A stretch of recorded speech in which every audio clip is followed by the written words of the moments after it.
मनुष्य केवल मांस और हड्डियों का ढांचा नहीं है। शरीर जो हमें दिखाई देता है वह अस्तित्व का केवल पहला आवरण है। ओशो कहते हैं, मनुष्य की असली पहचान 7 शरीरों में फैली हुई है। प्रत्येक शरीर अस्तित्व की एक सीढ़ी है और जब यह 7 शरीर जागृत होते हैं तभी आत्मा और शक्ति का मिलन संभव होता है। इसी तरह नारी का भी प्रतीक केवल स्त्री नहीं है। नारी यहां 3 आयामों में प्रकट होती है, भौतिक नारी, मनोवैज्ञानिक नारी और दिव्य नारी। ये तीनों ही ऊर्जा के रूप हैं जो पुरुष और स्त्री दोनों के भीतर विद्यमान हैं। यह पूरी यात्रा अंततः आत्म और शक्ति के मिलन तक पहुंचाती है। आत्मा साक्षी है, शक्ति उसका नृत्य। आत्म मौन है, शक्ति उसकी अभिव्यक्ति। 7 शरीरों की पहली झलक। ओशो ने स्पष्ट किया कि मनुष्य के पास केवल एक शरीर नहीं है। हमारे भीतर 7 परतें हैं, जैसे प्याज की परतें। इन परतों के बिना मनुष्य अधूरा है। 1. भौतिक शरीर, फिजिकल बॉडी। यही शरीर हमें दिखाई देता है, मांस, हड्डी, रक्त, स्नायु। यह पृथ्वी का शरीर है, मिट्टी से बना है और मिट्टी में लौट जाता है। लेकिन जीवन की शुरुआत यहीं से होती है। अगर हम केवल इसी शरीर तक सीमित रह जाएं, तो हम पशुओं से आगे नहीं बढ़ते। 2. प्राणिक शरीर, इथेरिक बॉडी। यह शरीर ऊर्जा का है, सांस इसका द्वार है। योग में प्राणायाम इसी शरीर को जागृत करने का उपाय है। जब आप गहरी श्वास लेते हैं, जब ध्यान में आप प्रवाहित होते हैं, तो प्राण शरीर सक्रिय होता है। 3. सूक्ष्म शरीर, एस्ट्रल बॉडी। सपनों और कल्पनाओं का यह शरीर है। जब आप सोते हैं और सपनों में यात्रा करते हैं, तो असल में यह सूक्ष्म शरीर ही सक्रिय होता है। मृत्यु के बाद मनुष्य सबसे पहले इसी शरीर में अनुभव करता है कि वह अभी भी जीवित है। 4. मानसिक शरीर, मेंटल बॉडी।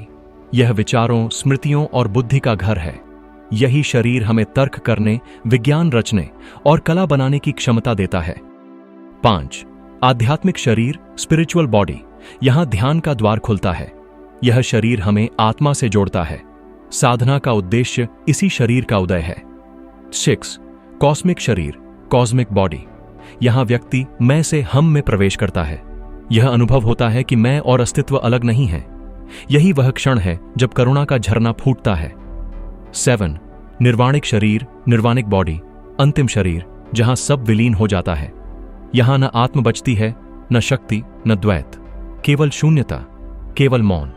ओशो कहते हैं कि जब तक हम इन 7 शरीरों की यात्रा पूरी नहीं करते, तब तक जीवन अधूरा है।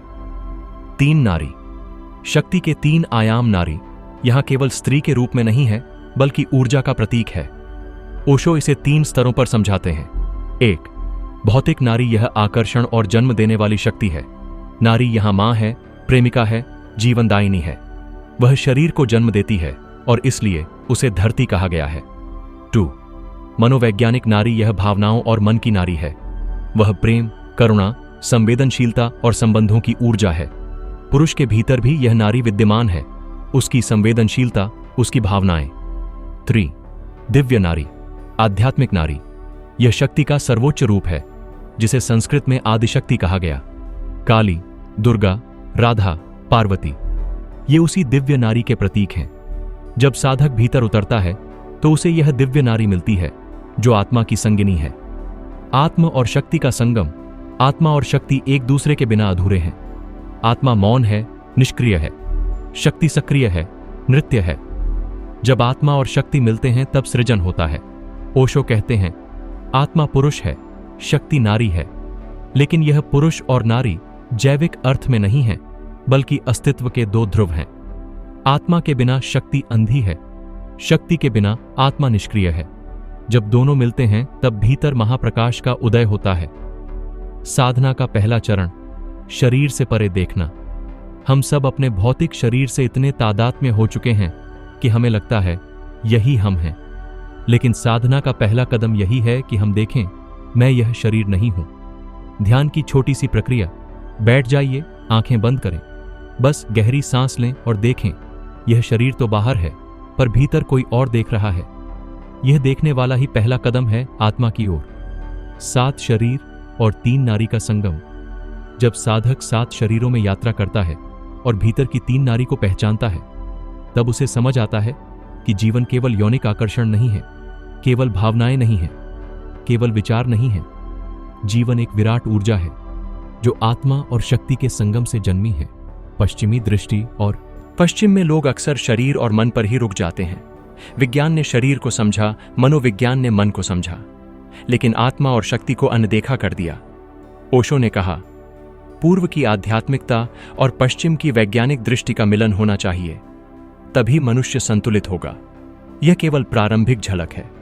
7 शरीरों की गहराई, 3 नारी की यात्रा और आत्मशक्ति के मिलन की प्रक्रिया हमें आगे और विस्तार से समझनी होगी। पहले भाग का संदेश यही है, हम केवल भौतिक शरीर नहीं हैं, हमारे भीतर 7 परतें हैं। नारी केवल स्त्री नहीं बल्कि शक्ति का प्रतीक है। 3 स्तरों पर आत्म और शक्ति के मिलन में ही परम सत्य छिपा है। 7 शरीर की साधना कैसे होती है, 3 नारी का व्यावहारिक रहस्य, आत्म और शक्ति के मिलन की प्रक्रिया। हमने देखा कि मनुष्य के भीतर 7 शरीर हैं। अब प्रश्न है, इन शरीरों को कैसे जागृत किया जाए? ओशो कहते हैं, हर शरीर का एक विज्ञान है। यदि साधक उस विज्ञान को अपनाए तो धीरे धीरे हर आवरण पारदर्शी होता जाता है और भीतर की ज्योति प्रकट होती है। 1. भौतिक शरीर की साधना, जागरूकता से जीना। हम अपने भौतिक शरीर को सबसे अधिक अनदेखा करते हैं। या तो हम उसे अत्याचार से थका देते हैं या विलास से रोगी बना देते हैं। भौतिक शरीर की साधना है सजगता से जीना। भोजन प्रेम से लो, जल्दी जल्दी मत खाओ। चलते समय सजग रहो कि पैर कहां पड़ रहा है। शरीर की थकान और विश्राम को पहचानो। योगासन और स्वस्थ दिनचर्या शरीर को संतुलन में रखते हैं। जब शरीर संतुलित होता है तब प्राणिक शरीर का द्वार खुलता है। 2. प्राणिक शरीर की साधना, सांस और ऊर्जा श्वास। केवल ऑक्सीजन नहीं है, यह जीवन की धारा है। ध्यान से श्वास को देखना प्राणिक शरीर को खोल देता है। ओशो की विधि, बैठो, आंखें बंद करो, गहरी सांस लो और केवल देखने वाले बनो। सांस भीतर जा रही है, बाहर आ रही है, यही ध्यान है।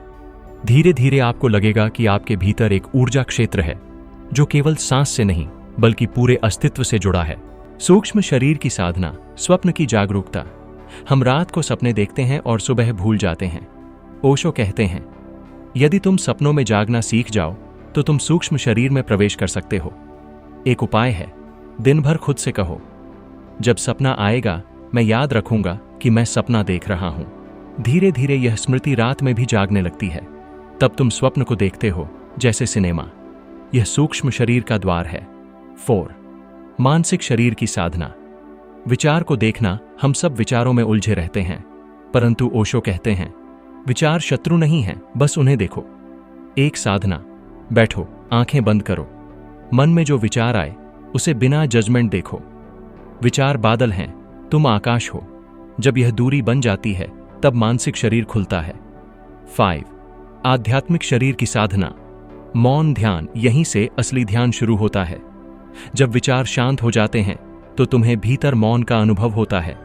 यह मौन ही आत्मा की सुगंध है। यहां साधक अनुभव करता है कि मैं शरीर नहीं, मैं मन नहीं, मैं चेतना हूं। 6. कॉस्मिक शरीर की साधना, करुणा का प्रवाह। जब आत्मा का अनुभव स्थिर हो जाता है तब अचानक करुणा का प्रवाह खुलता है। तुम्हें लगता है पूरा अस्तित्व तुम्हारा परिवार है। यह करुणा कॉस्मिक शरीर की पहचान है। ओशो कहते हैं, यही बुद्ध का करुणा हृदय है। 7. निर्वाणिक शरीर की साधना, समर्पण। अंतिम शरीर में कोई साधना नहीं है, यहां केवल समर्पण है। तुम पूरी तरह शून्य हो जाते हो और इसी शून्य में परम मिलन घटता है। 3 नारी का रहस्य। अब बात करें 3 नारी की। ओशो कहते हैं, हर पुरुष के भीतर भी नारी है और हर नारी के भीतर भी पुरुष। 1. भौतिक नारी, जीवन की जड़। यह नारी तुम्हें धरती से जोड़ती है। यह मातृत्व है, यह यौन ऊर्जा है। इसी ऊर्जा से तुम्हारा शरीर जन्म लेता है। अगर साधक केवल यहीं अटक जाए तो जीवन केवल भोग बन जाता है, लेकिन यदि इसे समझकर ऊपर उठे तो यही ऊर्जा ध्यान की सीढ़ी बन सकती है। 2. मनोवैज्ञानिक नारी, भावनाओं की गहराई। यह नारी प्रेम, करुणा, संवेदनशीलता देती है। यह संगीत, कला और काव्य की जननी है। यदि इसे संतुलित न किया जाए तो यह आसक्ति बन जाती है, लेकिन यदि इसे ध्यान में रूपांतरित कर दिया जाए तो यह भीतर गहन सौंदर्य जगाती है। 3. दिव्य नारी, शक्ति का शिखर। यह आदिशक्ति है। यह वह नारी है जिसके दर्शन साधक को समाधि में होते हैं। भारतीय परंपरा में इसे काली, दुर्गा, राधा, पार्वती कहा गया। ओशो कहते हैं, यह नारी भीतर प्रतीक्षा कर रही है जब तुम आत्मा से मिलो। आत्म और शक्ति का गहरा संगम अब सवाल है। आत्म और शक्ति कैसे मिलते हैं? आत्मा है मौन, शक्ति है नृत्य। आत्मा है साक्षी, शक्ति है जीवन। जब साधक भीतर उतरता है तो पहले आत्मा को पहचानता है, मैं चेतना हूं। फिर उसे यह अनुभव होता है कि चेतना बिना शक्ति अधूरी है। धीरे धीरे ध्यान की गहराई में आत्मा और शक्ति का मिलन होता है, जैसे शिव और शक्ति का आलिंगन। यह मिलन कोई बाहरी घटना नहीं है, यह भीतर की पराकाष्ठा है। साधक की यात्रा का क्रम: 1. पहले शरीर को जानो। 2. फिर सांस को देखो। 3. फिर स्वप्न में जागो। 4. फिर विचारों को देखो। 5. फिर मौन का अनुभव करो। 6. फिर करुणा का प्रवाह देखो। 7. और अंततः समर्पण। इसी क्रम में 3 नारी भी खुलती हैं। पहले भौतिक नारी, फिर मनोवैज्ञानिक, फिर दिव्य, और अंत में आत्म और शक्ति का परम मिलन। एक दृष्टांत ओशो ने एक बार कहा, जब साधक भीतर उतरता है तो पहले उसे अंधकार मिलता है, यह उसकी भौतिक नारी है। फिर उसे संगीत और भावनाएं मिलती हैं, यह मनोवैज्ञानिक नारी है। और अंत में उसे एक दिव्य आलोक मिलता है, यह दिव्य नारी है। तब आत्मा और शक्ति एक हो जाते हैं, यही मुक्ति है। पश्चिमी साधकों के लिए संदेश: पश्चिम में साधक अक्सर जल्दी परिणाम चाहते हैं, वे सीधे समाधि में कूदना चाहते हैं। लेकिन ओशो कहते हैं, सीढ़ियां छोड़े बिना शिखर पर नहीं पहुंचा जा सकता। 7 शरीर और 3 नारी, यह मार्ग है। हर सीढ़ी को पार करना आवश्यक है। अब तक हमने देखा 7 शरीर की साधना के व्यावहारिक उपाय, 3 नारी के गहरे आयाम, आत्म और शक्ति के मिलन की प्रक्रिया। यह यात्रा केवल दार्शनिक नहीं है, यह हर साधक का व्यक्तिगत अनुभव हो सकता है। ध्यान आत्म और शक्ति को जोड़ने का सेतु सारी साधना का मूल सूत्र है। ध्यान। ओशो कहते हैं, ध्यान कोई अभ्यास नहीं बल्कि जीने का तरीका है। ध्यान वही है जहां तुम पूरी तरह सजग हो। जब तुम शरीर को सजग होकर देखो, यह ध्यान है। जब सांस को देखो, यह ध्यान है। जब विचारों को देखो, यह ध्यान है। और जब देखने वाला भी विलीन हो जाए, वही परम ध्यान है। यही ध्यान आत्म और शक्ति के मिलन का सेतु बनता है। आत्म और शक्ति का नृत्य ओशो अक्सर शिव शक्ति की प्रतीकात्मकता समझाते थे। शिव मौन, साक्षी, शून्य है। शक्ति नृत्य, सृजन, ऊर्जा है। यदि शक्ति को शिव से अलग कर दिया जाए तो केवल उथल पुथल रह जाती है। यदि शिव को शक्ति से अलग कर दिया जाए तो केवल मृत मौन रह जाता है। जीवन तभी पूर्ण है जब मौन और नृत्य साथ हों। जब ध्यान का मौन और प्रेम का नृत्य मिलते हैं, तब भीतर दिव्य संगीत पैदा होता है। 5. राधा कृष्ण का रहस्य। भारतीय संस्कृति में आत्मशक्ति के मिलन को कई प्रतीकों से समझाया गया है। राधा कृष्ण उनमें सबसे सुंदर प्रतीक हैं। कृष्ण आत्मा का प्रतीक हैं, आनंद, माधुर्य, खेल। राधा शक्ति का प्रतीक हैं, समर्पण, प्रेम, विरह। ओशो कहते हैं, राधा कृष्ण का प्रेम कोई सांसारिक प्रेम कथा नहीं है, यह भीतर का रहस्य है। जब साधक आत्मा से मिलन की ओर बढ़ता है तो भीतर राधा की तरह तड़प पैदा होती है, और जब यह तड़प पूर्ण हो जाती है तो कृष्ण प्रकट होते हैं। आत्मा और शक्ति का आलिंगन होता है। आधुनिक जीवन और ध्यान, आधुनिक मनुष्य भागदौड़ में जी रहा है। सुबह से रात तक व्यस्तता, काम, परिवार, सोशल मीडिया, सबने मनुष्य को खंड खंड कर दिया है। ओशो कहते हैं, तुम्हें बाहर से समय नहीं मिलेगा, समय तुम्हें भीतर से निकालना होगा। 5 मिनट भी अगर तुम मौन हो जाओ तो धीरे धीरे भीतर द्वार खुलने लगेंगे। इसलिए ध्यान का अभ्यास किसी गुफा में नहीं बल्कि रोजमर्रा के जीवन में करना है। खाते समय सजग रहो, चलते समय सजग रहो, बात करते समय सजग रहो। धीरे धीरे यह सजगता गहरी होती जाती है। आत्मशक्ति मिलन की ध्यान विधियां।